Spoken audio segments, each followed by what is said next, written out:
Ça y est, le grand jour est arrivé où je vais vous présenter mon hôtel. Si vous n'avez pas suivi, j'ai déménagé il y a peu, puisque actuellement on est au mois de septembre, j'ai déménagé mi-juillet.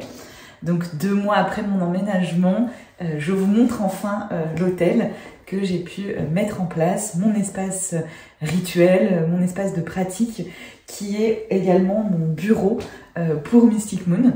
Alors j'avais mis du temps à vous faire cette vidéo parce qu'il n'est pas complètement terminé et je me suis dit que c'était dommage que j'attende qu'il soit complètement finalisé parce qu'il reste vraiment pas grand chose. Donc ça me permet de vous le présenter globalement et puis je vous referai une petite vidéo mise à jour sur les évolutions de l'hôtel. Dans cette vidéo, je vais faire un très rapide tour de la pièce entièrement pour que vous voyez dans quel contexte il est. Mais je vous ferai une vidéo spécifique à la partie plus bureau. Et là, on va vraiment se concentrer sur l'hôtel en lui-même. C'est pour ça qu'on est là. Donc, je vais vous présenter en fait le meuble en lui-même, l'aspect on va dire matériel, mais surtout ce qu'il y a dessus, ce que ça représente, comment je me suis organisée, comment j'ai pensé les choses. Ça peut peut-être vous aider et vous inspirer. Après, sachez que pour comprendre qu'est-ce que c'est qu'un hôtel, à quoi ça sert, j'ai réalisé une vidéo YouTube qui est disponible du coup sur ma chaîne qui vous explique tout ça. Et il y a également un article sur le Mystic Mag, qui est mon webzine gratuit sur mon site internet. Vous avez également des explications. Donc ça peut vous permettre de voir un peu plus globalement l'hôtel. Ici, je vais vraiment vous parler du mien. Dernière petite chose, c'est que mon hôtel, c'est mon hôtel. C'est-à-dire que j'y mets des éléments par rapport à mes croyances, par rapport à mes pratiques. Évidemment que cet hôtel-là ne peut pas convenir à tout le monde. Ici, il ne s'agit pas de vous donner un exemple à suivre, mais plus de vous montrer comment je m'organise et puis aussi de vous montrer comment j'arrive à le représenter. Je pense que ça peut être intéressant pour avoir une façon de faire. Et puis je pense que pour les personnes qui me suivent, également dans mes rituels, je pense notamment sur Magie Saisonnière, je pense que ça peut être cool aussi de voir globalement l'hôtel et tout ce qu'il y a. Je pense qu'il y a aussi des choses qu'on n'a peut-être pas l'habitude de voir, qui peut être assez intéressant de montrer. Mais voilà, en aucun cas, c'est un exemple à suivre et ça correspond à ce que doit être un hôtel. Et puis ça va aussi beaucoup dépendre, comme je disais, de vos croyances, mais aussi si vous faites partie d'une tradition. Voilà, il y a plein de choses qui peuvent rentrer en ligne de compte quand on crée un hôtel. Bon, cette fois-ci, c'est parti. Je vous montre globalement la pièce et après, on va se concentrer dessus. Donc, globalement, c'est la porte de cet espace et j'ai donc déjà toute une partie bureau, bibliothèque. Donc là, c'est tout ce qui est livre, tarot, oracle sur l'ésotérisme, les pratiques magiques, spirituelles. Donc là, c'est la partie de mon bureau. Et puis ensuite, j'ai ce dernier espace bureau avec tout ce qui va être outils, fournitures, papier, imprimante. J'ai un petit coin tisane, etc. Donc ça, je vous le montrerai un peu plus en détail plus tard. Donc c'est une assez grande pièce que vous voyez. On continue comme ça. Et là, on a l'espace pratique rituel. En plus de la partie hôtel, j'ai aussi un espace de pratique. Ça, c'est vraiment hyper agréable. J'en avais pas avant parce que j'ai jamais eu la place comme ça. Donc, c'est vraiment un choix d'avoir tout au même endroit puisque mon travail est lié à mes pratiques. Mystic Moon, c'est pour accompagner, guider, explorer les pratiques ésotériques. Donc, pour moi, ça a vraiment du sens que ce soit ensemble parce qu'il y a beaucoup, de toute façon, d'aspects de mon métier qui se passent aussi à mon hôtel. Donc là, j'ai cet espace pour vraiment pratiquer où j'ai ce tapis rond que je trouve super bien pour pouvoir y placer un hôtel pour une célébration, pour un rituel plus conséquent, où je vais créer un espace sacré, où je vais créer un cercle. Et donc là, c'est vraiment idéal et parfait. J'ai vraiment la place. Ici, j'ai juste un petit coin avec mes pendules et puis quelques petits éléments. Là, donc l'hôtel, on y vient juste pour vous dire que ici, c'est le tuyau du poêle à bois qui est au rez-de-chaussée. Et c'est vraiment génial parce que le poêle à bois est vraiment au centre de la maison. Ce qui fait que je vais pouvoir bénéficier de la chaleur du poêle à bois, ça c'est une chose. Mais c'est aussi de l'énergie parce que pour moi, le foyer, donc le poêle, c'est le foyer aussi, c'est le cœur du foyer, c'est le centre du foyer, c'est là où il y a on va dire, le cœur de la maison pour moi, où se nourrit l'énergie. Et donc, bah, c'est juste parfait parce que je vais bénéficier juste à côté de mon hôtel de ça. Donc, c'est vraiment idéal. Voilà donc à quoi il ressemble. Il est orienté plein est. Je préfère les orienter au nord pour ma part, puisque j'habite dans le nord, parce que je suis très proche des traditions nordiques. Mais ça me convient mieux ici, tout simplement parce que là, on a la pente sous le toit. Donc, pour pouvoir être dirigé au nord, ça aurait été un petit peu plus compliqué. Donc là, j'ai vraiment la plage, je me sens à l'aise. Et de toute façon, quand je pratique des rituels assez importants, je peux me diriger vers le nord. Donc, pour ce qui est du meuble en lui-même, très rapidement, je vous l'avais montré dans un vlog comment on avait fait. C'est mon mari qui l'a fabriqué. On est tout simplement sur 4 planches. Une grande planche principale qui va être portée par 3 planches qui sont fixées avec des équerres. Extrêmement simple. On a fait la découpe en magasin de bricolage gratuitement. Et puis bah, après, on a juste comment dire, mis du vernis et de l'huile pour protéger le bois. Et voilà. Donc ça m'a vraiment permis d'avoir quelque chose de sur mesure. Et en termes de longueur, on est sur un hôtel de 1,70 m, c'est énorme. Et en termes de hauteur, parce que je voulais pouvoir m'asseoir à mon hôtel sur un fauteuil, ce que je n'ai jamais pu faire jusqu'à maintenant. J'ai toujours été par terre et je vieillis tranquillement. Donc je suis contente d'avoir un petit pouf qui me permet d'être un peu plus confort à mon hôtel. C'est le plus grand hôtel que je n'ai jamais eu de ma vie entière.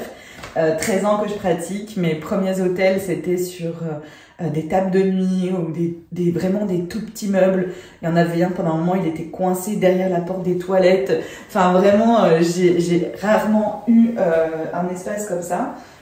Plus les années ont passé, plus j'ai réussi à trouver de la place et de l'espace. C'est même devenu des critères de choix de logement. Donc voilà. Évidemment qu'on n'a pas besoin d'un hôtel de 1,70 m. Hein. J'ai pratiqué, appris et je me suis développée avec des hôtels beaucoup plus petits, mais vraiment très minimalistes. Et c'est pas du tout une nécessité. Et c'est pas parce qu'on a un plus grand hôtel qu'on va avoir une pratique mieux, qui va être plus efficace, qui va être plus intéressante. Pas du tout. Mais c'est vrai que quand on a la place et quand on a envie de prendre cette place, bah c'est super cool. Moi, je suis super contente. Ça me permet vraiment d'avoir quelque chose qui correspond complètement à comment j'imagine les choses, à mes besoins et puis à comment je m'organise. Mais quand j'ai pas cette place-là, bah, je m'adapte tout simplement et ça marche aussi très très bien. Et puis ce qui est assez cool, c'est que là vraiment c'est l'hôtel fixe. C'est là où je vais faire certains travaux magiques, c'est là où je vais faire mes prières, mes offrandes, où je vais me recueillir, où je vais nourrir une certaine énergie. Mais après, c'est pas grave quand il est plus petit dans le sens où on peut aller créer des hôtels éphémères plus imposants dans le cadre de plus grandes célébrations ou plus gros rituels. Voilà, c'était aussi une petite parenthèse. Donc, sur cet hôtel, on a plusieurs parties. Donc, j'ai créé en fait plusieurs espaces. Vous pouvez remarquer que j'ai pas de nappe d'hôtel qui est directement déposée, mais en fait j'ai des nappes d'hôtel qui sont dans mes petits rangements dessous, parce que du coup j'ai des petits rangements pour mes affaires de pratique en dessous. Je vous montrerai ça après. Et donc je déploie une nappe, notamment pour mes tirages ou pour des rituels qui le nécessitent. Mais après, les éléments sont très souvent déposés sur des petites étagères ou dans des assiettes, etc. Mais j'ai pas une grande nappe. Je trouve que c'est difficile à maintenir propre parce que moi j'utilise des plantes, de l'encens, des eaux, etc. C'est toujours un peu le bazar. Donc là, ça permet que je préfère un hôtel propre pour mieux respecter les énergies que avoir certes une nappe mais qui est tout le temps crado quoi. Donc voilà comment j'ai décidé de faire pour ma part. On a donc plusieurs espaces avec plusieurs thématiques avec lesquelles j'explore qui sont parfois complémentaires, le plus souvent complémentaires, mais qui sont quand même différentes. Donc on va commencer par, on va dire, l'aspect un peu... non, on va commencer par là et puis on va tranquillement aller par ici. Puis je vous montre bien sûr, ça c'est un hôtel très très particulier, je vais vous expliquer ce que c'est. Donc on commence avec un pot ici qui est un pot tout simplement qui me permet de mettre différents outils. J'ai ici un atamé, j'ai des baguettes, j'ai également mon couteau rituel et j'ai également une création que j'ai faite de plumes pour la fumigation. Donc ça, c'est pour voilà, les petits outils que j'utilise le plus et auxquels voilà, je peux avoir accès facilement. J'ai des plus petits outils ici avec une cuillère pour tout ce qui va être en poudre, plante ou autre, et un petit balai pour le nettoyage, la purification, une cloche que j'utilise beaucoup aussi, et puis et ça c'est une eau, je vous ai montré dans un vlog comment je l'ai fabriquée, qui est une eau de purification bénédiction. Voilà, ici c'est un coffret d'oracle, c'est l'oracle Citadelle, je vous l'ai montré en vidéo aussi dans mes favoris mystiques. Je l'adore, je travaille beaucoup avec, j'avais vraiment envie de l'avoir sur mon hôtel parce que je le trouve beau, parce qu'il évoque plein de symboliques et parce que je travaille beaucoup avec en ce moment, donc voilà, j'avais envie qu'il ait sa place pour l'instant, en tout cas, on verra plus tard. Ici, j'ai une petite coupelle que j'utilise notamment pour de l'huile. Donc ici, on a encore de l'huile pour oindre des bougies, des outils ou autres. Ici, on a la partie que j'utilise notamment pour recharger, charger. Dans cette coquille Saint-Jacques, je peux y mettre par exemple du coup l'eau ou l'huile que je peux venir aussi charger sur ce quartz. Mais je peux y mettre aussi des outils ou autres. Donc, voilà pour cette petite partie. Ensuite ici, c'est une partie qui manque. Donc c'est pour ça que je ne l'avais pas encore filmé. Je me suis dit c'est pas grave, je filme. C'est que je suis en train de créer des fioles pour chacun des éléments en fait. Jusqu'à maintenant, j'avais les éléments qui étaient posés comme ça. Et c'est jamais très pratique, je trouve, dans l'utilisation, etc. Et je trouve que dans des fioles, ça me permet que ça reste propre, que je puisse les déplacer plus facilement. Donc, je suis en train de les créer. Par exemple, je suis en train de créer une fiole pour l'élément air, avec du coup des plumes et puis un petit bourdon que j'avais trouvé chez moi. Et voilà, là, je suis en train de faire la terre. Et donc, j'ai le petit pentacle ici, petit pentagramme, pour représenter les 5. Bref, ça, c'est quelque chose qui est en construction et qui devrait prendre sa place ici. Ici, là, j'ai mon assiette des saisons qui donc évolue au fil des saisons. En ce moment, on approche de l'équinoxe d'automne. Donc, j'ai les éléments pour l'automne que j'ai mis en place avec ma bougie de saison. Donc ça, c'est ma bougie de l'été qui va tranquillement complètement se consumer pour pouvoir y accueillir ensuite la bougie de l'automne. On va avoir ici 2 divinités. Donc, il y a une divinité qui pourrait être dans cet autre espace ici qui est consacré au paganisme nordique, puisque c'est la déesse Eir qui est une déesse nordique, notamment des cycles, des saisons, de tout ce qui va être récolte, prospérité, abondance. Mais comme c'est mon assiette de saison, je préférais l'avoir ici pour l'associer justement à ce cycle des saisons. Et à côté, on a Cernunnos, qui est la seule divinité non nordique que je représente, parce que très présente dans beaucoup de travaux que j'ai faits, très liés aux cervidés, à la forêt, beaucoup de symboliques qui me parlent. Je n'ai pas de dévotion à de divinités, je tiens à le préciser. Ce sont des divinités que j'honore, que je représente, avec lesquelles j'aime leur symbolique et leur énergie, mais je n'ai pas de dévotion. Voilà. D'ailleurs, chez les Nordiques, la dévotion n'existe pas.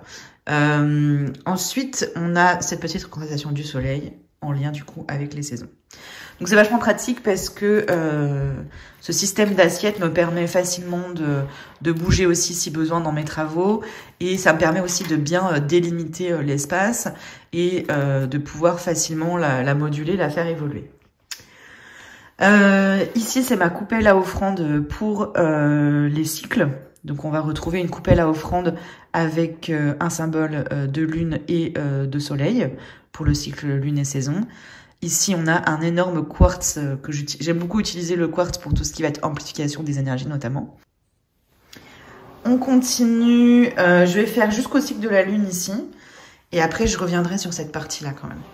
Ici, on a différentes représentations. On va avoir une petite plaque d'autel que j'ai fabriquée avec le symbole que j'utilise au sein de ma saisonnière, qui est aussi présent notamment sur comment ça s'appelle, sur mon oracle magie saisonnière, avec l'arbre qui est vraiment central dans ma pratique, lune, saison, centrale aussi chez moi. Et donc on a cet arbre que je trouve assez incroyable, où j'y ai suspendu un petit personnage d'un Miyazaki, le voyage de Chihiro, si vous connaissez. Bref, ici c'est mon sigil du mois que j'ai pas en aquarelle cette fois-ci. Tous les mois je vais faire un sigil que je partage avec les membres magie saisonnière. Ça c'est un encensoir pour les encens en bâtonnet. Et ici, c'est du coup mon chaudron où il s'y passe plein de choses pour beaucoup de types de travaux. Le chaudron est vraiment central aussi dans ma pratique. Ici, j'ai un calice pour les offrandes liquides, toujours en rapport avec les cycles, alors que là, c'est plutôt des offrandes matérielles. Ici, j'ai une petite coupelle sagittaire, puisque je suis du signe solaire sagittaire et que j'aime bien donc avoir cette petite coupelle pour faire des travaux plus spécifiques me concernant avec les astres. Et donc ici, j'ai la même assiette que pour les saisons, sur le principe, mais cette fois-ci pour les lunaisons, avec la bougie qui ne bouge pas par saison, puisque voilà, c'est la bougie de la lune qui je laisse se consumer jusqu'à la fin, et puis je la change quand elle est finie. Donc c'est pas le même principe que ma bougie de saison. J'ai des représentations de lune avec des pierres notamment, la petite lune ici. J'ai un petit œil ici parce que c'est vraiment l'idée, la lune, divination, ouverture psychique, avec la carte de l'étoile que j'ai associée, la carte du tarot de l'étoile, représentée comme ça, que j'ai associée du coup à la divination et à la lune, évidemment. Et on a du coup un petit espace ici aussi en lien avec la divination, encore une fois toujours en lien avec les cycles de la lune. Je tire beaucoup les cartes avec le cycle de la lune. Et donc on a une améthyste avec un petit support pour poser une carte. Voilà pour ça globalement. Et donc si je remonte ici, ça c'est mon hôtel. Alors quand je dis que c'est mon hôtel, bien sûr en soi tout est mon hôtel, mais là c'est la partie qui m'est réservée à moi, à mon énergie. Vous allez dire, non mais elle est partie dans quel ego trip, ça va pas du tout. Mais en fait, pour moi, c'est super important. C'est quelque chose que j'ai développé au fil des années. Et pour cet hôtel, j'ai décidé d'en faire vraiment quelque chose de complet. C'est là, en fait, où je vais vous montrer, où j'ai tout ce qui me représente moi, mon pouvoir, mon énergie, et tous mes travaux magiques qui sont en cours par rapport à moi. Par rapport au travail que je fais en magie pour moi, sur moi. Et du coup, c'est quelque chose d'hyper important pour moi parce que quand on est dans une pratique magique, on doit être impliqué et investi. Il n'y a pas le choix, en fait. Et c'est vrai qu'il y a souvent deux extrêmes. On va avoir l'extrême des personnes qui ont bien pris conscience de cette importance de leur pouvoir personnel, mais qui ont une problématique d'ego très souvent et qui vont faire qu'ils vont être dans un fonctionnement vraiment de « je suis supérieur à ». Et puis on a l'extrême inverse qui va être de je sais pas trop où est ma place dans tout ça et du coup je fais des demandes mais je les laisse gérer et se débrouiller et pour moi c'est pas mieux non plus quoi. Donc c'est de trouver cet équilibre, de trouver sa place dans sa pratique où on a une place importante parce que on fait partie de l'écosystème, on peut parfois être à l'initiative du coup quand même de rituels et c'est important qu'on puisse impliquer de son pouvoir, de son énergie pour nourrir ce qu'on fait et pas juste de laisser à l'invisible faire le travail pour nous. C'est une collaboration, c'est une coopération, c'est une alliance. Et puis c'est aussi pouvoir également poser des limites sur comment on travaille pour pouvoir avoir un certain contrôle, même si de toute façon pour moi dans ces pratiques on ne contrôle pas tout. Voilà pour l'explication, mais je pourrais vous faire une vidéo là-dessus. C'est quelque chose que je travaille beaucoup sur magie saisonnière, avec une représentation de soi. Je vous passe les détails parce que c'est vraiment tout un pan de la pratique qui est pour moi hyper important et du coup je vais vous montrer quand même rapidement qu'est-ce qu'il y a dedans. Alors, c'est mon petit hôtel. On va y retrouver un petit chaudron qui représente en fait mon chaudron. Donc mon chaudron, c'est mon centre, c'est mon ventre et c'est là où il y a plein de choses qui se passent en gestation. En fait, ça me permet que quand je fais des travaux magiques, de pouvoir diriger aussi plus facilement les énergies vers moi.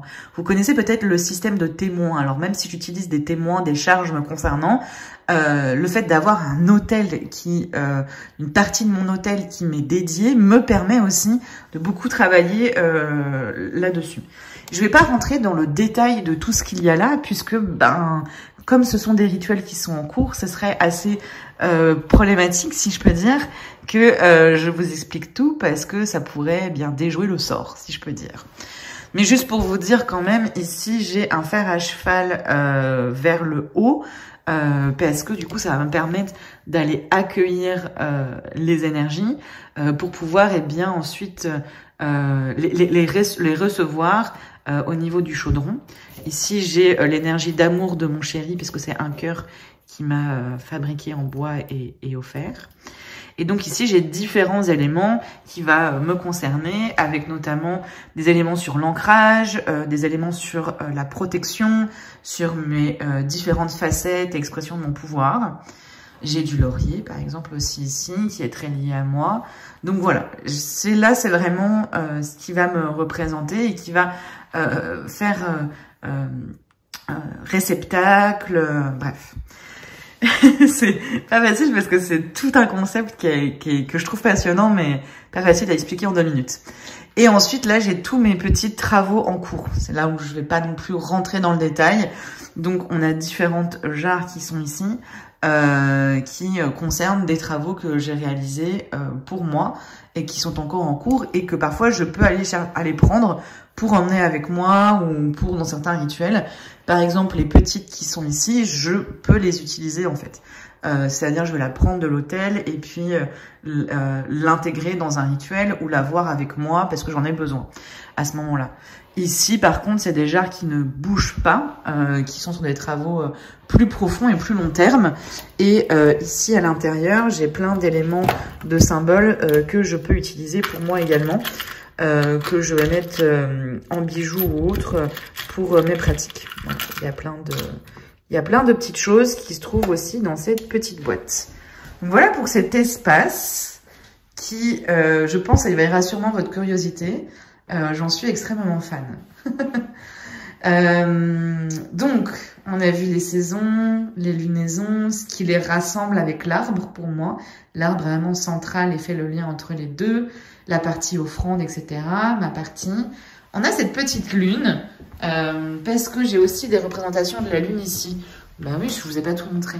Pour ce qui est de la partie lune, j'ai aussi cette partie-là. On a une représentation de la lune plutôt blanc. Du coup, là, c'est noir. Donc, dans cette idée d'évolution du cycle, nouvelle lune, pleine lune. Et j'ai cette petite déesse cosmique que je trouve magnifique avec du coup des étoiles pour veiller sur ces énergies. Et juste au-dessus, j'ai un petit autel un peu particulier puisque c'est pour mon lien avec les membres mages saisonnières que on appelle les weirdos.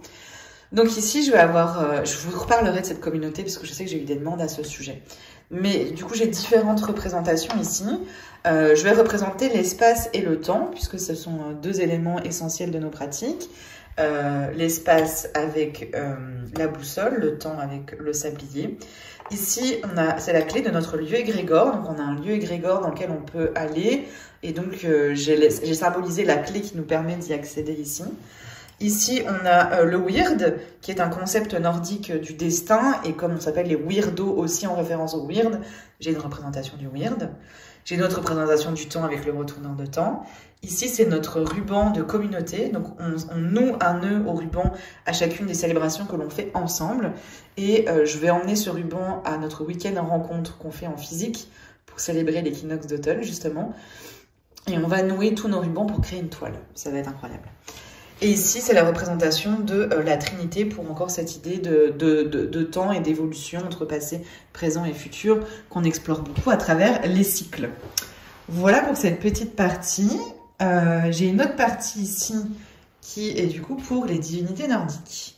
Donc, le paganisme nordique est au cœur de ma pratique, la pratique des runes également. Je n'en parle pas très souvent.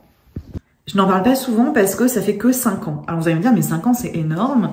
Et puis pour d'autres, tu dis, ah oui, en effet, c'est que 5 ans, quoi.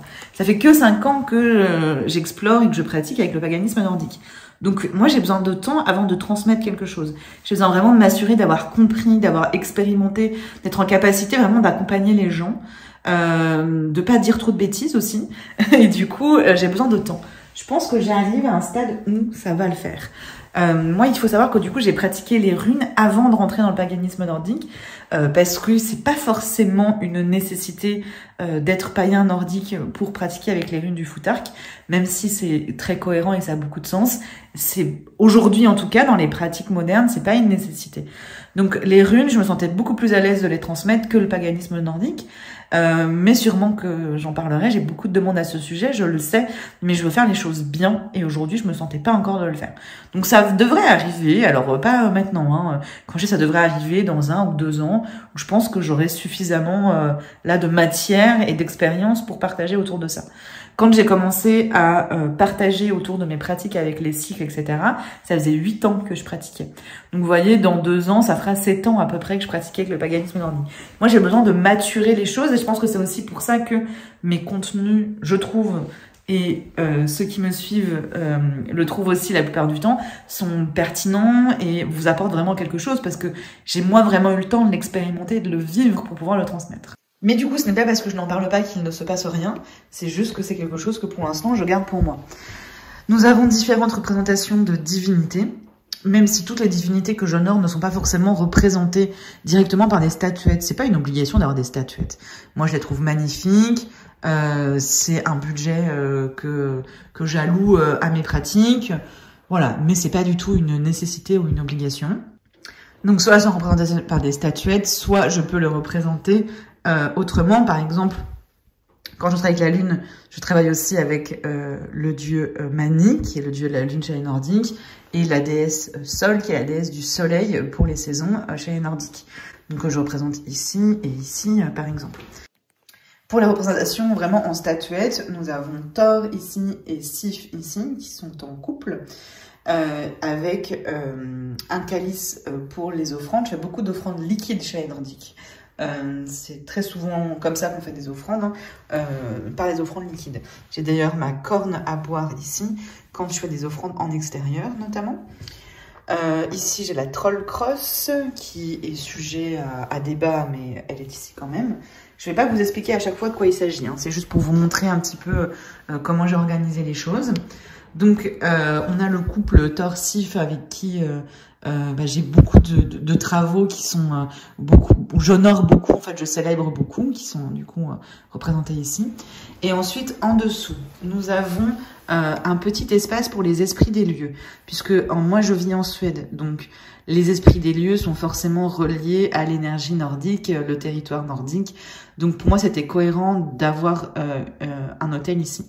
Mais j'ai aussi un autre hôtel pour les esprits plutôt de la maison dans mon entrée. Je vous montrerai mes autres hôtels dans une autre vidéo. Là, c'est que mon hôtel, on va dire, principal, mais j'ai d'autres hôtels. J'ai un hôtel pour mon couple dans la chambre, j'ai un hôtel dans mon entrée, bref. Ici, c'est vraiment plutôt les esprits du territoire de ma région, voire de la Scandinavie, quoi. Donc, j'ai différentes représentations avec encore un calice et une représentation des lieux, par exemple, avec cette pierre levée qui existe vraiment en Suède, une pierre unique.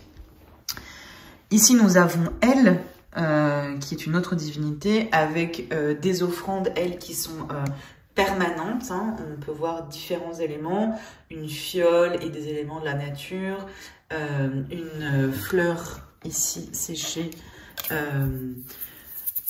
avec les graines à l'intérieur qui fait ce bruit. C'est une des façons d'appeler les esprits notamment, puisque c'est une divinité reliée au monde des morts.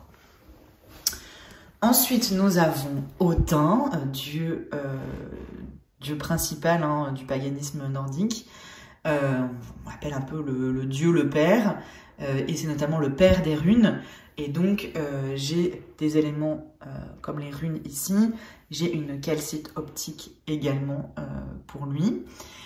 Nous avons ici Freya, avec également des offrandes ici qui sont permanentes, avec un pochon, le weird que j'ai représenté, et la rose, voilà.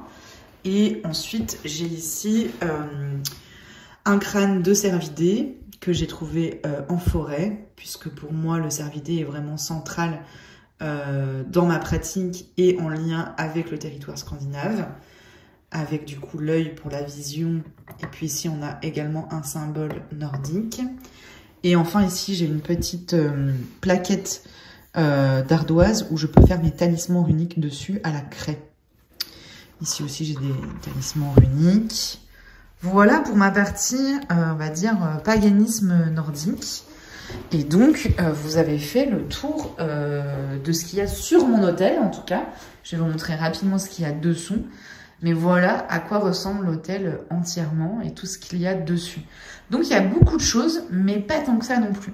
Ce qui manque à cet hôtel, c'est du coup la partie des 4 éléments que je suis en train de créer, de fabriquer, de consacrer. Je me pose la question de faire quelque chose au centre. En fait, il y a tout un espace ici parce que mon hôtel, j'y fais pas juste déposer des offrandes et prier. C'est aussi l'endroit où je vais faire mes tirages de cartes, où je vais faire mes pratiques, certaines pratiques rituelles de création magique ou autres. Et donc, j'ai besoin d'un espace de travail magique. Donc, c'est pour ça que j'ai laissé cet espace libre. C'est là où je peux mettre une nappe d'hôtel ou autre. Mais je me posais la question de potentiellement faire une pyrogravure, comme c'est du bois, ici au centre. Avec une représentation, je pense, peut-être cycle des saisons, cycle de la lune, avec l'arbre, peut-être au centre, autour les runes, des archétypes, des symboliques qui me parlent.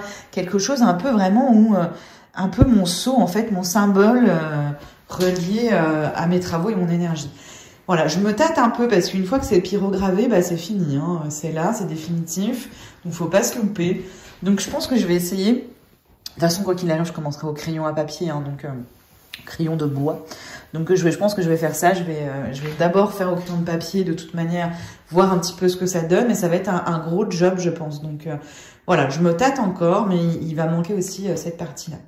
Donc comme je disais, il y a pas mal de choses, mais pas tant que ça non plus en fait. Il y a quand même un gros espace vide ici au centre. Et en tout cas, tout a du sens et tout a sa place. Il n'y a pas vraiment de choses décoratives. Vous voyez ce que je veux dire?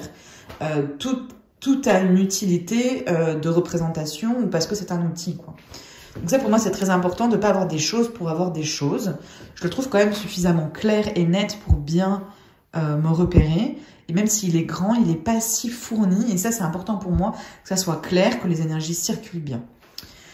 Et donc ensuite, j'ai tous les autres outils qui ne sont pas forcément sur mon hôtel, qui sont dessous. On a cette petite boîte en forme de maison. Alors à côté, c'est du foin à brûler. C'est quelque chose que les Samis font ici et que je leur ai acheté pour pouvoir purifier toute ma maison une fois que j'aurai fini toute son installation. Mais je n'y suis pas encore. Donc là, j'ai la petite maison. C'est la boîte où je mets tous mes éléments de saison. Donc toutes mes symboliques représentations de saison. Ensuite, j'ai ici 2 boîtes. J'ai une première boîte ici avec plein de petites choses. Ça, c'est ma petite boîte un peu fourre-tout, mais de plein de choses que j'utilise assez régulièrement. On a par exemple du sel ici. On a ici des cendres. On a du sel. On a ici du romarin, du charbon incandescent.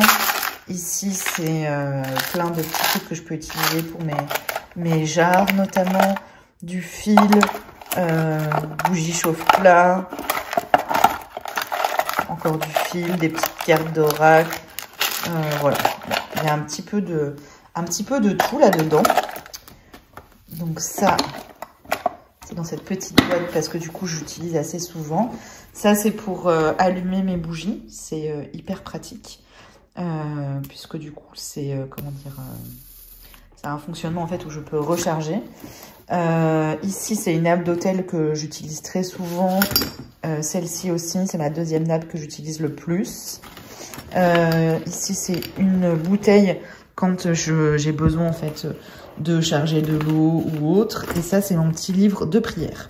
Donc là, c'est un peu les outils que j'utilise assez régulièrement. Et en dessous, j'ai plein d'autres nappes d'hôtel. Ça, c'est les créations de Brindel qui sont incroyables, que j'adore utiliser. Et puis, on va avoir plein d'autres petites nappes et puis aussi d'autres outils.